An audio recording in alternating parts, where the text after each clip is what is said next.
Hello students, तो आज नया चैप्टर स्टार्ट कर रहे हैं जिसका नाम है 3D या थ्री डायमेंशंस। तो हमने वेक्टर खत्म किया है अभी, तो वेक्टर के बाद है थ्री डायमेंशन। तो वेक्टर और थ्री डायमेंशन में क्या रिलेशन है, ये बिल्कुल ऐसे ही है जैसे स्ट्रेट लाइन और सर्कल में था। स्ट्रेट लाइन का यूज होता है सर्कल में, similarly vector will be use in three dimension 3D। और या फिर ऐसे बोल सकते हैं डिटर्मिनेंट मैट्रिक्स में जो रिलेशन होता है, अलग अलग चैप्टर होते हैं और सेम भी बोल सकते हैं। तो वेक्टर भी वैसे ही, वेक्टर 3D भी अलग अलग चैप्टर हैं और दोनों को सेम भी बोल सकते हैं। ठीक है, तो क्या होता है 3D में, तो समझते हैं, थोड़ा इंट्रोडक्शन इसको समझते हैं। जैसे 2D में हमने पढ़ा था कि 2D में ऐसे दो एक्सिस होते हैं। एक एक्स एक्सिस होता है जिसको ऐसे प्रेजेंट करते हैं एक्स डैश ओ एक्स, और ऐसे ही वाई में वाई डैश ओ वाई। तो यहाँ पे दो एक्सिस होते हैं एक्स एंड वाई। लेकिन जब 3D में हम बात करेंगे तो 3D में क्या होता है, एक जेड एक्सिस और होती है जो इस ओरिजिन से पास होती है। तो यहाँ पे देखो 2D में क्या है कि चार क्वाड्रेंट बनते हैं, दो एक्सिस होती हैं, और ये एक्स वाई एक प्लेन होता है, एक्स ओ वाई भी बोल सकते हैं इसको। लेकिन जब हम 3D में एक तीसरी जेड एक्सिस लेके आ जाते हैं तो फिर यहाँ पे 3D में हमको एक पार्टीशन से हो जाते हैं। एक ऐसे इधर यहाँ तक आएगा, इन्फिनिट तक है। सिमिलरली उस साइड भी जाएगा, क्योंकि इधर है इसको ऐसे रिप्रेजेंट करते हैं, क्योंकि 3D में बाहर की तरफ बोर्ड पर 2D में ऐसे रिप्रेजेंट कर सकते हैं। ये होता है जेड ओ जेड दस, अंदर की तरफ नेगेटिव होता है, बाहर की तरफ पॉजिटिव होता है। ये एक ही स्ट्रेट लाइन है। ठीक है, तो इसमें क्या चीज नया क्या है कि ये जेड एक्सिस है वो नई है, तो नई है तो उसके हिसाब से देखो वहां पे तो 2D में चार क्वाड्रेंट बनते हैं, चार बनते थे इसलिए क्वाड्रेंट बोल रहे हैं। यहाँ पे आठ बनेंगे। आठ कैसे बनेंगे, जैसे इधर समझो, रूम में कैसे समझ सकते हैं कि ये है, इधर ये वाली एक्सिस है, इसको हमने एक्स एक्सिस बोला, पॉजिटिव एक्स। तो जो उस साइड जाएगी, अगर उस कॉर्नर को हम ओरिजिन मान लेते हैं तो इस साइड है, जैसे ये वाली है तो वो इस साइड होगी, तो वो हो गई पॉजिटिव एक्स एक्सिस। और इसके इस पॉइंट को ओरिजिन माना है तो उसके बगल वाले रूम में जो लाइन है उसको हम नेगेटिव एक्स एक्सिस बोलेंगे। और जो ऊपर है उसको बाई, पॉजिटिव बाई, और नीचे है उसको नेगेटिव बाई। तो वो ऊपर बाई और ये नेगेटिव नीचे।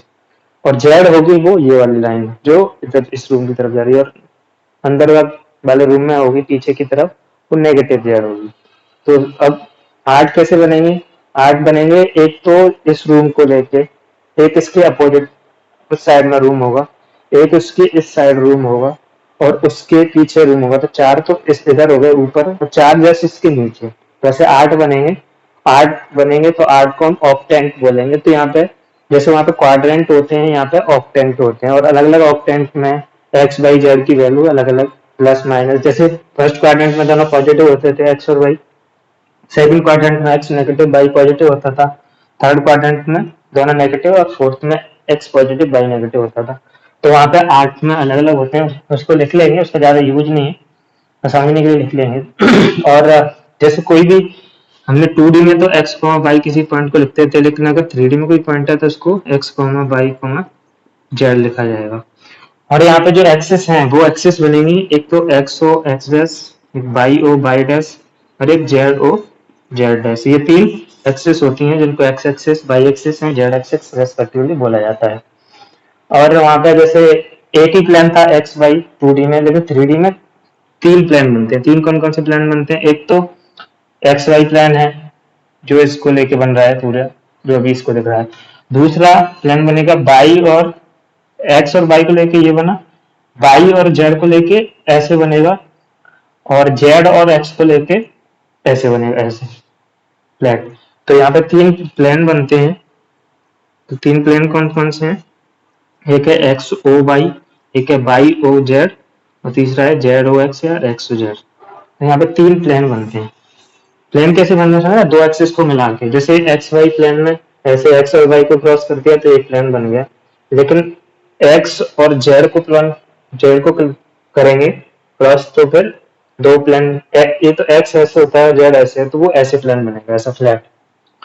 और बाई और जेड को करेंगे तो बाई ऐसे है और जेड अंदर की तरफ है, तो ऐसे वर्टिकल प्लेन बन जाएगा। ठीक है, तीन प्लेन होते हैं, तो इन पॉइंट्स को लिख लेते हैं। बाकी अगर कोई पॉइंट है, जैसे कोई पॉइंट x, y है तो उसकी ओरिजिन से distance root x square plus Y square होती थी, तो वैसे ही हमारा 3 पॉइंट के लिए भी x, y, z के लिए भी जो ओरिजिन से डिस्टेंस, अगर ये पॉइंट A है तो ओरिजिन से डिस्टेंस को हम OA X square plus Y square plus Z square लिखेंगे। और चाहे तो हम डिस्टेंस फॉर्मूला भी यहाँ पे लिख सकते हैं, जैसे एक पॉइंट x1 y1 z1 है और दूसरा point B x2 y2 z2 है, तो AB जो डिस्टेंस है उसकी लेंथ आ जाएगी ऐसे। फॉर्मूला होता है x2 माइनस x1 का square plus y2 minus y1 का स्क्वायर प्लस ये एक्स्ट्रा आता है क्योंकि ये 3D में बात की जा रही है। ठीक है, और जैसे वहां पे हमने किसी पॉइंट की x एक्सिस से डिस्टेंस बताई थी, जैसे कोई पॉइंट x, y है, x, y, तो उसकी x, y यहाँ पे पॉइंट मान लो, तो y एक्सिस से जो डिस्टेंस होती है वो मॉड x के बराबर होती है और x एक्सिस से जो डिस्टेंस होती है वो मॉड y के बराबर होती है 2D में। लेकिन जो 3D में होती है तो वो x एक्सिस से जो डिस्टेंस है वो root y square plus Z square होती है। देख सकते हैं हम, क्योंकि 3D में होगा और x एक्सिस से यहाँ पे होगा तो ऐसे और ऐसे जाना पड़ेगा, तो वहां से सीधे ऐसे एक राइट एंगल ट्राइंगल बना सकते हैं। 2D में समझाने के लिए जैसे z को हम z एक्सिस से डिस्टेंस निकालनी है तो यहाँ पे होगा कोई पॉइंट और उसकी ऐसे डिस्टेंस निकालनी है तो वो x में जाएंगे, y में जाएंगे, फिर z एक्सिस से डिस्टेंस निकाल सकते हैं root x square plus Y square. तो ये सारे पॉइंट्स लिख लेते हैं, है ना। ओके, तो अभी हमने जो पॉइंट समझे थे वो यहाँ पे सब लिखे हैं और कुछ आगे लिखेंगे। जैसे फर्स्ट पॉइंट में लिखा है in 3D we have 3 coordinate axis x x dash y y dash and z z dash and 3 planes x o y y o z and z o x। और सेकंड पॉइंट है all coordinate planes are perpendicular to each other. तो ये जो angle है जैसे x और y है वो परपेंडिकुलर है, y z भी ये भी परपेंडिकुलर होता है अंदर की तरफ है, ये ऐसे तिरछा, मतलब ये कोई ये मत सोचना कि एक्यूट एंगल है, नहीं, ये 90 डिग्री होता है। 3D है, 2D में दिखाने का ऐसे तरीका होता है। 2D में ऐसा लगता है कोई एंगल नहीं, लेकिन परपेंडिकुलर होते हैं। ठीक है, थर्ड पॉइंट है point of intersection of coordinate axis is called origin. तो जो कोऑर्डिनेट एक्सिस है इन तीनों का जो इंटरसेक्शन पॉइंट है ये पॉइंट होता है जिसको हम ऑरिजिन 0 0 0 से रिप्रेजेंट करते हैं, ऑरिजिन बोलते हैं। फोर्थ है three coordinate planes divide the space into 8 parts known as octant. तो मैंने बताया था कि वहां पे क्वाड्रेंट 4 पार्ट्स में डिवाइड करते थे एक प्लेन को। यहाँ पे स्पेस है क्योंकि 3D में तो स्पेस बोलेंगे, 2D में होता है तो प्लेन बोलते हैं। तो 3D में स्पेस को जो कोऑर्डिनेट 3 कोऑर्डिनेट प्लेन है वो 8 पार्ट्स में डिवाइड कर दिया जिनको हम ऑक्टेंट्स बोलते हैं। जैसे वहां पे क्वाड्रेंट बोलते थे, यहाँ पे ऑक्टेंट्स। अगर हमको किसी क्वेश्चन में बोला गया है कि 3 वेक्टर हैं और आपस में परपेंडिकुलर हैं तो हम उनको एक्स वाई और जेड एक्सिस मानेंगे हमेशा। ठीक है, तो ये लिखा है कि A vector B vector C vector are 3 perpendicular given in equation, then we consider X axis Y axis Z axis respectively. Distance formula जो मैंने बताया था। अच्छा, एक चीज और, ये इससे रिलेटेड है, फोर्थ क्वेश्चन, फोर्थ जो पॉइंट है उसका है ये पार्ट, ये जो लिखा है ये क्या है कि जो हमने 8 ऑक्टेंट बोले ना, 8 पार्ट्स हैं, उनको 8 को लिख लिया। जैसे हमने क्वाड्रेंट बोले थे 2D में, फर्स्ट सेकंड थर्ड फोर्थ होता है, फर्स्ट सेकंड थर्ड फोर्थ, तो उसमें एक्स वाई जेड क्या, कहाँ पे कौन सा पॉजिटिव कहाँ पे कौन सा नेगेटिव होता है। तो ऐसे यहाँ पे first second third fourth fifth six seven eight ये ऑक्टेंट्स हैं। और एक्स वाई जेड का क्या साइन होता है, वो फर्स्ट क्वाड्रेंट में सब पॉजिटिव होते हैं, सेकंड में एक्स नेगेटिव होता है, वाई पॉजिटिव जेड पॉजिटिव। ये समझ के लिख सकते हैं, ऐसा नहीं है कि ये रटने हैं, याद कुछ याद नहीं करना है, समझना है। समझना क्या है कि फर्स्ट क्वाड्रेंट में x positive y positive and z positive, ये तो बाहर वाला रूम, और एक्स नेगेटिव है सेकंड में बगल वाला रूम, एक्स नेगेटिव, बाकी दोनों पॉजिटिव होने चाहिए। तो हम second first quadrant second quadrant उसके बाद थर्ड क्वाड्रेंट में एक्स और वाई नेगेटिव है, एक्स और वाई नेगेटिव, एक्स नेगेटिव, नीचे चले जाओ इसके, फिर इसके इधर आ जाएंगे, तो ये वाला रूम फर्स्ट क्वाड्रेंट है, उसके इधर इस साइड वाला सेकंड, उसके नीचे थर्ड और उसके नीचे फोर्थ। फिर फिफ्थ में एक्स पॉजिटिव वाई पॉजिटिव, तो एक्स पॉजिटिव और वाई पॉजिटिव ऊपर की तरफ होता है तो इसके अपोजिट वाला उसको बोलेंगे हम, और जेड नेगेटिव है तो उसके अपोजिट वाला उसको बोलेंगे हम फिफ्थ क्वाड, उसके बगल वाला सिक्स, इसके नीचे सेवन एंड इसके बगल 8 को ऑक्टेंट, क्वाड्रेंट में ऑक्टेंट। तो ये है। ठीक है, अब नेक्स्ट सिक्स के बाद सेवन पॉइंट लिख रहे हैं।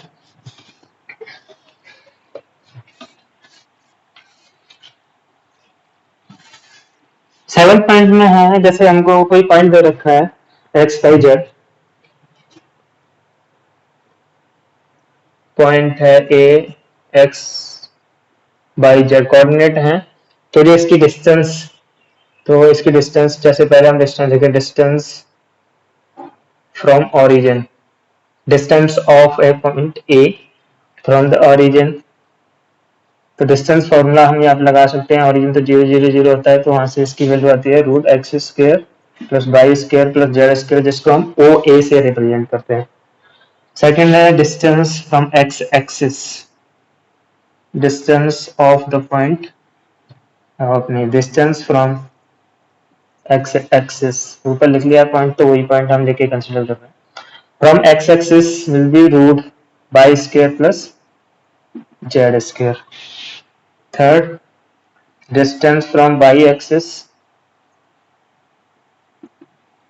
will be given as x square root y है तो z, x square plus z square। Fourth, distance from z axis, और ये होगी रूट के अंदर x square plus y square। ये जो पॉइंट तीन पॉइंट लिखे ना सेकंड थर्ड पॉइंट, इस पे एक क्वेश्चन एओडी में आया था, तो वहां पे वो गलत दे रखा था, यहाँ पे दिया होना चाहिए। तो इसके बारे में पूछा गया था कि डिस्टेंस इसकी x axis Y axis Z axis से क्या होती है, तो ये होती है। वहां पे मैंने बताया था कि ये 3D में फिर से आएगा, तो ये यहाँ पे है, ठीक है। ओके, नेक्स्ट है कि अगर इस पॉइंट की डिस्टेंस हो गई ओरिजिन से एक्स एक्सिस से, इसमें लिख लेते हैं first second third fourth fifth, distance from x y plane, ये तो एक्स एक्सिस, तो मैंने बताया ना जैसे 3D में क्या है कि 3 एक्सिस होते हैं और 3 ही प्लेन होते हैं। 3 एक्सिस कौन कौन से होते हैं, X O X dash, Y O Y dash, Z O Z dash, और 3 प्लेन कौन कौन से होते हैं, X O Y, Y O Z and Z O X. तो जो एक्स ओ वाई है, X O Y, X O Y plane है, तो ये पूरा बोर्ड वाला प्लेन है, तो इसकी कोई पॉइंट है, इसकी उस पॉइंट की एक्स वाई जेड पॉइंट की इस प्लेन से डिस्टेंस कितनी होगी, तो वो बताएगा उसका जेड कोऑर्डिनेट, क्योंकि इस अगर इसी पे होगा तो 0 है, जेड में कितना गया है वो, तो वो बताएगा। तो उसकी एक्स वाई प्लेन से डिस्टेंस कितनी होगी, मॉड जेड, क्योंकि डिस्टेंस हमेशा पॉजिटिव होती है, तो कोऑर्डिनेट नेगेटिव भी हो सकता है। 6, distance from y z plane, ये की mod x, and similarly distance from और कौन सा जेड एक्स या एक्स जेड प्लेन, ये होगी मॉड वाई। समझ में आई बात फॉर्मूला, इनको नोट कर लो फिर आगे बढ़ते हैं,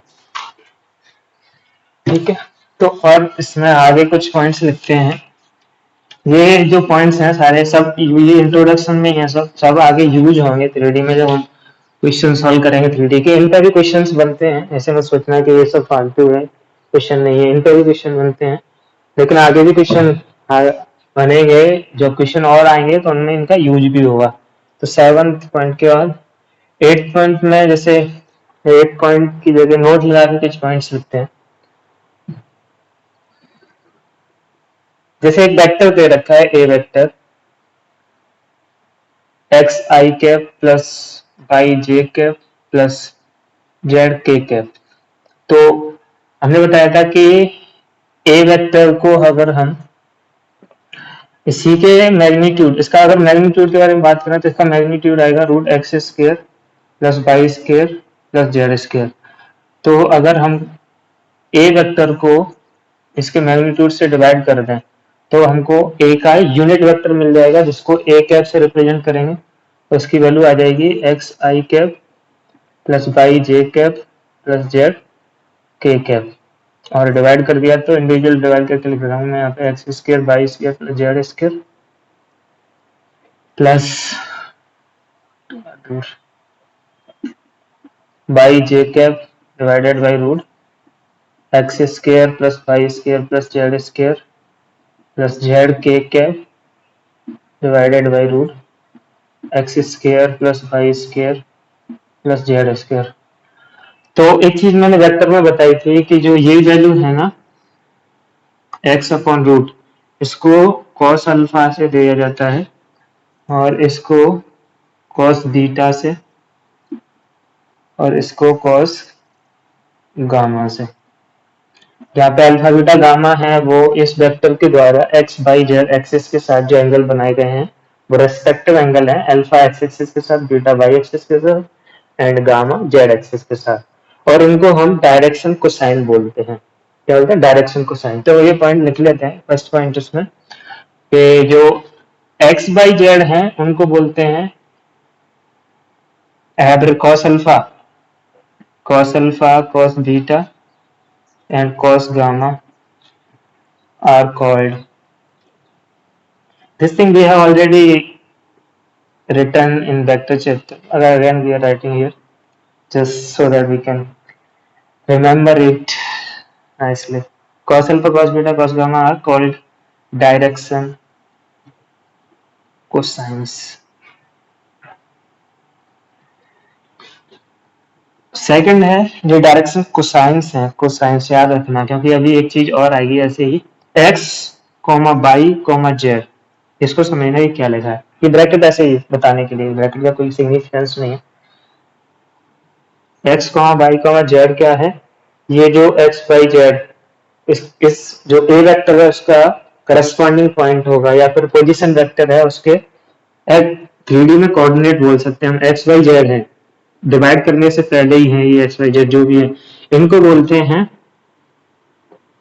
आर कॉल्ड डायरेक्शन रेशियो।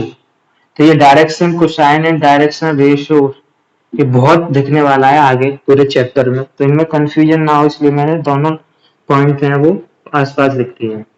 एक क्या लिख दिए हैं कि cos alpha cos beta cos gamma कब आता है कि जो वेक्टर दे रखा है उसके मैग्नीट्यूड से डिवाइड करने के बाद जो उसका कोऑर्डिनेट्स हैं x, y, z वो cos alpha cos beta cos gamma देते हैं और उनको डायरेक्शन कोसाइंस बोलते हैं। लेकिन डिवाइड करने से पहले जो पॉइंट दे रखे हैं सीधे उनको बोलते हैं डायरेक्शन रेशियो। ये रेशियो है और ये डायरेक्शन कोसाइंस है। ठीक है, ये पॉइंट भी अल्फा बीटा गामा क्या है ये भी लिख लेते हैं। Alpha beta and gamma are the angles made by a vector with coordinate with x axis, y axis and z axis respectively.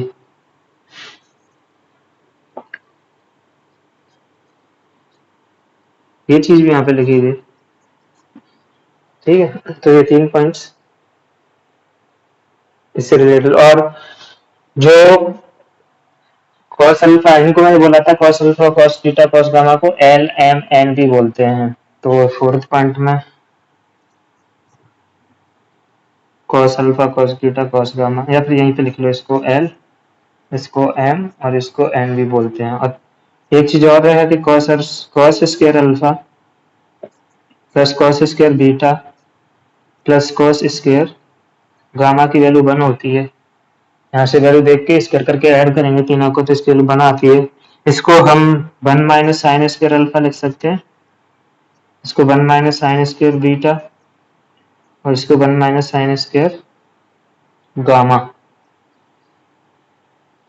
इसकी वैल्यू 1 है तो अब देखो ये sine square alpha beta gamma को साइड ले जाओ और 1 को इधर भेज दो तो ये इसकी वैल्यू आ जाएगी sine square alpha plus sine square beta plus sine square gamma की वैल्यू 3 माइनस 1 2 आती है। तो ये भी याद रखना।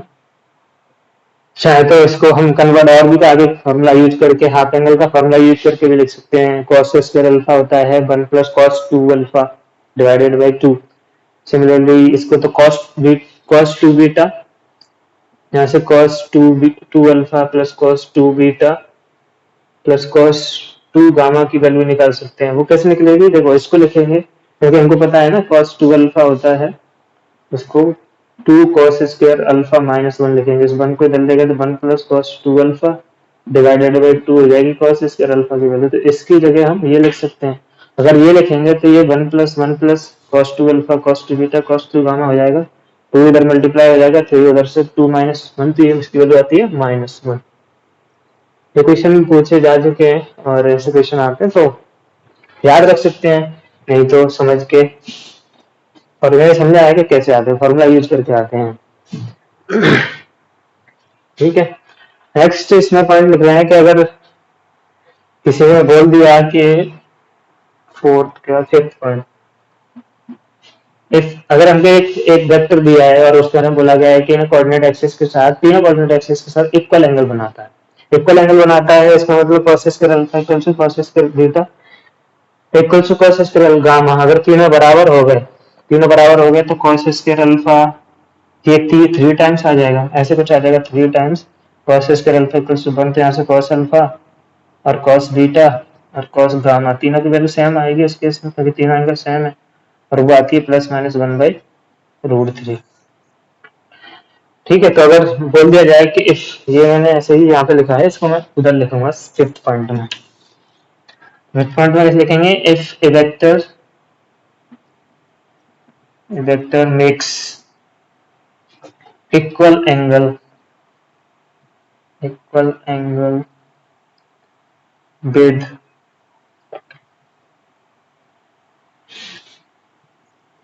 all coordinate axes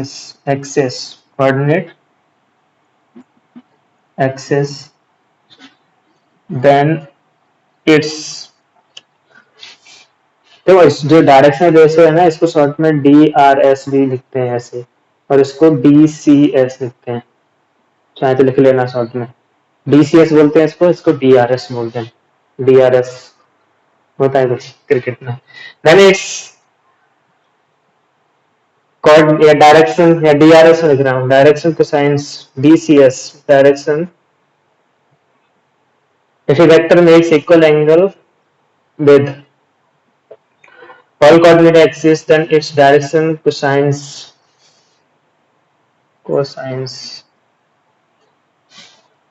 will be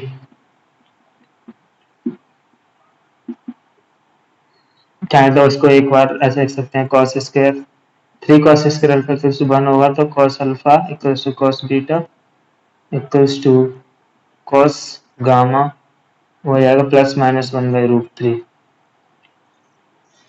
तो ये तो डायरेक्शन कोसाइन है। अगर डायरेक्शन रेशियो के बारे में बात करें, डायरेक्शन देखो उसमें उसके नाम में रेशियो आ रहा है, रेशियो आ रहा है मतलब उन तीनों का रेशियो लेना है। अगर तीनों इक्वल है तो तीनों का रेशियो भी इक्वल आएगा, तो उस इक्वल को 1/√3 लिखो या 2 लिखो या 10 लिखो या 1 लिखो, सिंपल 1 लिख लेंगे ना फिर उसको। तो ये तो हो गया डायरेक्शन कोसाइन। तो डायरेक्शन कोसाइन होते हैं +-1/√3 आई कैप प्लस जे कैप प्लस के कैप, ऐसे भी दिए जा सकते हैं। ठीक है, चाहे ऐसे देखो। 6 पॉइंट है सेम इसी के लिए आप ऐसे लिख रहा हूँ मैं, एंड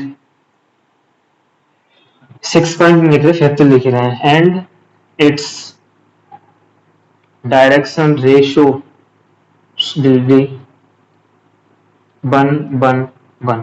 इसको ऐसे लिख देते हैं। ये ग्रेटर देन लेस देन का कुछ सिग्निफिकेंस नहीं है, ऐसे ही बस ब्रैकेट वहां पे ऐसे ब्रैकेट में लिखने से क्या होता है, अगर मैं ऐसे ब्रैकेट में लिख दूंगा, ऐसा ब्रैकेट लगा दिया तो उसका मतलब वही अलग हो जाता है। उसका मतलब ये होता है कि पोजीशन करके किसी कोई पॉइंट दे रखा है 3D में, तो पॉइंट ना बता के इसको ऐसे ग्रेटर देन लेस देन यहाँ पे लिखने का एक तरीका है, बस कंफ्यूजन ना हो उसलिए ऐसे लिखा जाता है। तो उनकी डायरेक्शन रेशियो है, डायरेक्शन रेशियो और डायरेक्शन कोसाइन में डिफरेंस समझ में आना चाहिए। पहले डायरेक्शन कोसाइन होता है उनका ये रेशियो होता है, उनको ही हम डायरेक्शन रेशियो बोलते हैं। तो डायरेक्शन कोसाइन कैसे निकालते हैं, उसके फॉर्मूला यहाँ पे है। cos अल्फा की वैल्यू ये होती है, cos बीटा की वैल्यू ये होती है, cos गामा की वैल्यू ये होती है। और अगर तीनों बराबर हैं तो डायरेक्शन कोसाइन कोसाइन ये रहेंगे 1/√3 +-1/√3 +-1/√3 एंड +-1/√3। लेकिन डायरेक्शन रेशियो है, उनका रेशियो तो 1:1 क्योंकि तीनों सेम। ठीक है, तो यहाँ पे हमने फिफ्थ 5 पॉइंट्स लिख दिए हैं।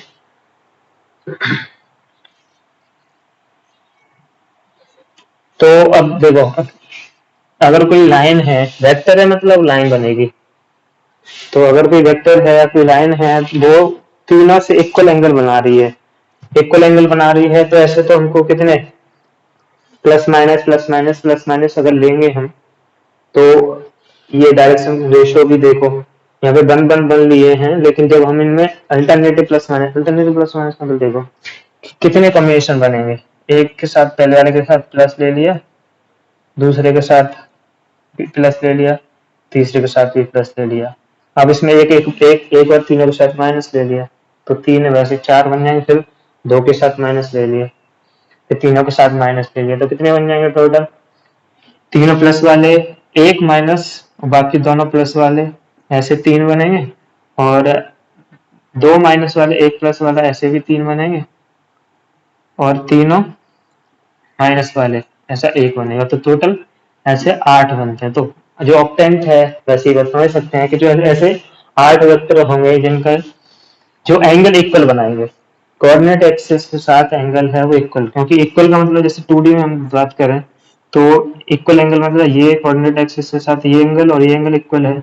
और ऐसे भी बना सकते हैं तब भी ये एंगल और ये एंगल इक्वल बनेगा। तो उस केस में भी बाई एक्सिस, ये मैं 2D में समझा रहा हूँ, सिर्फ 3D में ही होता है। वो 3D के लिए ये लिख रहे हैं हम। तो 2D में क्या है, देखो ये एंगल इक्वल है, मतलब ये एक्स एक्सिस के साथ और बाई एक्सिस के साथ इक्वल एंगल हो गया। तो वहाँ 2D में दे दिया जाएगा कि अगर कोई लाइन है वो कोऑर्डिनेट एक्सिस के साथ इक्वल एंगल बना लिया, इसका मतलब क्या है कि एक्स एक्सिस से वाई एक्सिस के साथ जो एंगल बनाया गया है वो इक्वल है। तो ये एंगल इक्वल है। तो ऐसी 2 लाइन होती है। ऐसे भी तो हो सकती है, ये लाइन डिफरेंट है तो इनका ये सेम हो सकता है लेकिन लाइन डिफरेंट है। तो लेकिन जो एंगल है वो तो सेम है ना। हम ये बस एंगल समझाने की कोशिश कर रहे हैं कि एंगल में क्या है कि अगर एंगल सेम दे रखे हैं तो ऐसे ही ये कितनी लाइन बन सकती है, ऐसे एक्स वाई जेड के साथ इक्वल एंगल बनाने वाले। तो इक्वल एंगल बनाने वाले देखो, जैसे 2D में मैं बता रहा था ना अभी 2D में कि ये एंगल कोऑर्डिनेट एक्सिस अगर पॉजिटिव से बोल दिया जाए, पॉजिटिव कोऑर्डिनेट एक्सिस से इक्वल बना रही है तो एक ही बन रही है इस केस में, ये इक्वल बना। लेकिन अगर केवल कोऑर्डिनेट एक्सिस के साथ बनाया तो 2 बन रही है इसमें। बाकी इसमें पैरेलल लाइन लेनी है तो ले सकते हैं, लेकिन पैरेलल लाइन में वो उनकी स्लोप सेम रहती है। जैसे स्लोप, जैसे वहां पे स्लोप है, वहां पे स्लोप है, वहां यहाँ पे उसकी तरह ही यहाँ पे डायरेक्शन कोसाइन है, कोसाइन डायरेक्शन कोसाइन है। तो ऐसी लाइन है वो हम 8 बना सकते हैं, लेकिन उनको 4 से दिया जाता है क्योंकि नेगेटिव और पॉजिटिव को एक ही माना जाता है। कैसे मैं बता रहा हूँ, वो पॉइंट लिख लेते हैं। फिफ्थ के बाद 6 पॉइंट क्या है, तो in space 4 lines will be will have equal angles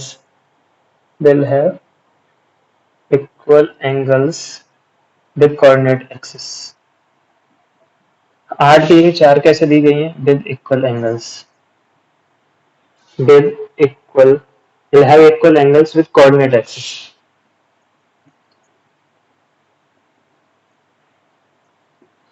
कैसे, देखो फर्स्ट लाइन है, अगर उनके DRS लिख रहे हैं, DRS मतलब डायरेक्शन रेशियो कैसे दिए जाएंगे, या तो तीनों 1 1 1 हो, या फिर -1 -1 -1 हो। ये दोनों एक ही हैं।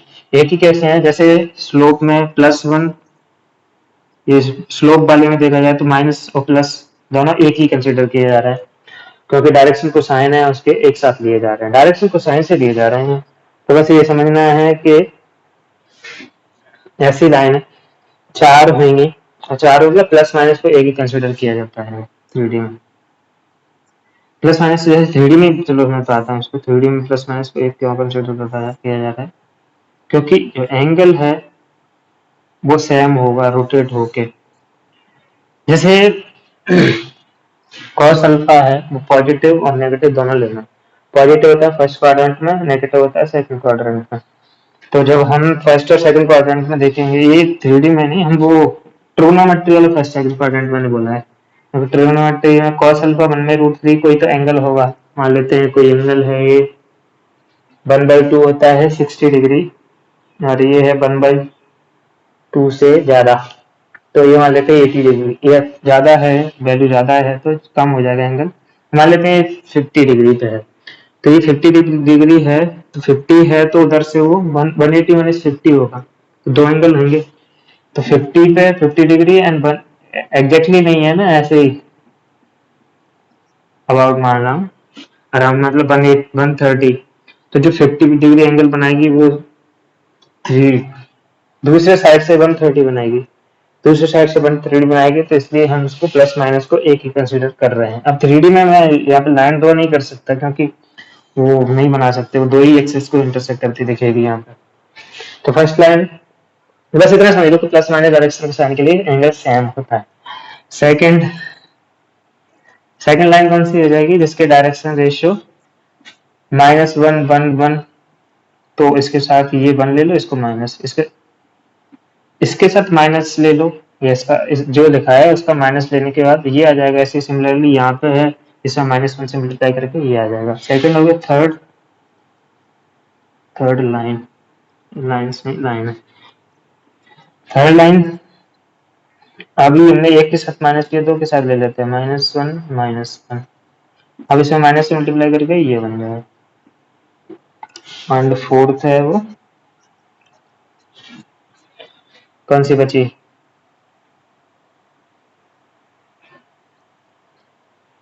एक के साथ माइनस ले लिया, दो के साथ माइनस ले लिया, पहले दो के साथ माइनस ले लेंगे, -1।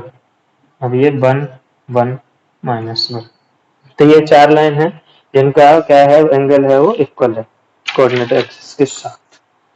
और अगर हमको दो दे रखे हैं डायरेक्शन रेशियो, अगर हमको दो लाइंस के, लाइन की हमेशा जो डायरेक्शन रेशियो है ना वो लाइन के दिए जाते हैं, क्योंकि कोई लाइन ही होगी वो तीनों कोऑर्डिनेट एक्सिस के साथ कुछ एंगल बना रही होगी, तो ये डायरेक्शन रेशियो है वो लाइन के होते हैं। लाइन, क्योंकि मैंने जो यहाँ से स्टार्ट किया था वहां पे लिखा था कोई वेक्टर क्या होता है, एक लाइन ही होती है, दो पॉइंट्स को ज्वाइन करने वाला लाइन होती है एक, तो उसको वेक्टर मतलब वो उसकी डायरेक्शन दे दी जाती है और उसकी लेंथ दे दी जाती है, तो उसको हम लाइन सेगमेंट बोलते हैं। अगर उसकी केवल डायरेक्शन दे दी जाए, मैग्नीट्यूड नहीं दिया जाए, तो उसको हम लाइन बोलेंगे। तो यहाँ पे इसका मतलब होता है कि ये डायरेक्शन है। जैसे 2D में स्लोप होती है ना एम, स्लोप यहाँ पे ये रिप्लेस हो जाती है डायरेक्शन रेशियो से। तो स्लोप, जैसे किसी का स्लोप 1 है मतलब कि वो पॉजिटिव एक्सिस के साथ 45 डिग्री, तो ये सारी लाइन है वो इनकी स्लोप 1 है। ऐसे ही अगर डायरेक्शन रेशियो 1 1 है तो वो सारी लाइन जो एंगल एक एंगल बना रही हैं तीनों से इक्वल है, तीनों से इक्वल एंगल यहाँ पे 3D में एक ही हो जाती है वो, ठीक है। डायरेक्शन रेशियो क्या है, एक तरह से जो उसकी डायरेक्शन बताती है लाइन की किस डायरेक्शन में है लाइन। फिफ्थ क्या है इसमें, 6 पॉइंट लिख रहे हैं कि अगर हमको दो लाइंस के डायरेक्शन रेशियो या फिर डायरेक्शन कोसाइन दे रखे हैं तो इन दोनों के बीच का एंगल निकालने का फॉर्मूला क्या होता है। ये क्या है, सेवंथ कि दो चीज दे रखी होती हैं। अगर हमको डायरेक्शन कोसाइन दे रखे हैं, डायरेक्शन कोसाइन का मतलब क्या है, डायरेक्शन कोसाइन का मतलब है कि cos alpha cos beta and cos gamma, और उनकी वैल्यू होती है x upon root x square plus Y square z square, y upon root x square Y square z square and z upon root x square Y square z square. वो होते हैं direction cosine, cos alpha cos beta cos gamma. अगर उनका ratio ले लिया जाए तो बन जाते हैं डायरेक्शन रेशियो, इनको DCS बोलते हैं शॉर्ट में। तो अगर हमको दोनों में से कुछ भी दिया जा सकता है, एक दूसरे में इंटरचेंजेबल है, इंटरचेंजेबल डायरेक्शन कोसाइन है तो डायरेक्शन कोसाइन दे रखा है, कुछ भी दे रखा है जैसे 5 2, डायरेक्शन कोसाइन हमेशा एक से तो छोटा होगा, 5/10 2/10, और ये ऐसे दे रखा है √71, क्योंकि इनका स्क्वायर है वो हमेशा 1 होता है, तीनों का स्क्वायर का सम। तो अगर ऐसे दे रखे हैं तो इनके डायरेक्शन, तो ये डायरेक्शन कोसाइन दे रखे हैं DCS। अगर ये है तो DRS में कैसे बदलते हैं, DRS में जो इसका डिनोमिनेटर है ना उसे मल्टीप्लाई करता है तो ये DRS मिल जाएगा हमको। तो अगर हमको DRS, तो अगर DCS दे रखे हैं तो DRS में कन्वर्ट कर सकते हैं, DRS दे रखे हैं तो DCS में कन्वर्ट कर भी सकते हैं, नहीं भी कर सकते, अलग अलग केस होता है। तो अभी इसमें कर सकते हैं क्योंकि इसका स्क्वायर करके स्क्वायर रूट से डिवाइड करते हैं तो ये आ जाएगा, लेकिन कुछ केसेस में नहीं कर सकते, मैं बताऊंगा, वो ज्यादा इंपॉर्टेंट नहीं है। ये दे रखा होगा हमको, ये इसमें कन्वर्ट करने के लिए पूछा जाएगा या फिर जरूरत पड़ेगी क्वेश्चन सॉल्व करते समय। तो अगर हमको DCS दे रखे हैं तो DRS में कन्वर्ट करने के लिए जो एक डिनोमिनेटर है उसमें एक नंबर से मल्टीप्लाई कर दो, या फिर उनका रेशियो लिया गया है सिंपल, तो रेशियो इनका 5/√70 आ जाएगा। तो मैं क्या कहना चाह रहा हूँ, पॉइंट हमारा क्या है यहाँ पर कि या तो किसी दो लाइंस के DCS दे रखे होंगे अलग अलग, या फिर DRS दे रखे होंगे, तो मैं DCS दे रखे होंगे तो हमको DRS में कन्वर्ट करना पड़ेगा। तो मैं यहाँ पे DRS के लिए फॉर्मूला लिख रहा हूँ कि इफ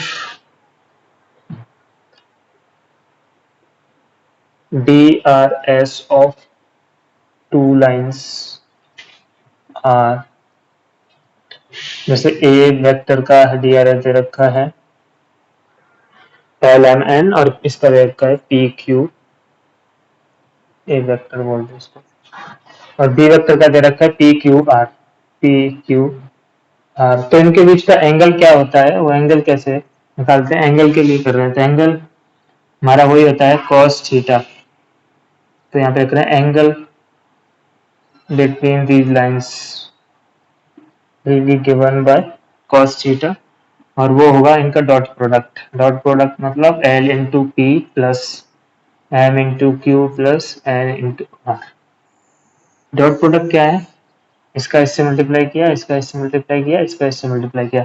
अब ये ए और बी वेक्टर में हमने किया था ना डॉट प्रोडक्ट, जैसे ए वेक्टर दे रखा है कुछ ऐसे दे रखा है l i cap plus m j cap plus n k cap, and b vector दे रखा है p i cap plus q j cap plus r k cap. तो अब भी cos थीटा क्या होता है, इन दोनों का dot product l into p plus m into q plus r into n divided by root l square plus m square plus n square बन होता है, टी स्क्वायर की स्क्वायर आर स्क्वायर भी बन होता है। तो अगर ये सब सम बन होता है तो उस केस में ये डिनोमिनेटर में कुछ नहीं आएगा, ठीक है। तो ये DCS या DRS दे रखे हों तब ये फॉर्मूला होता है। DRS मैंने लिखा है तो इस केस में DRS में उनका सम जरूरी नहीं है बन हो, तो DRS में इसके साथ ये डिनोमिनेटर में आएगा।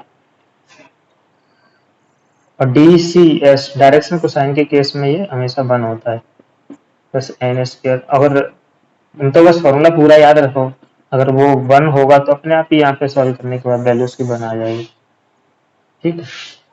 तो ये फॉर्मूला है, ठीक है।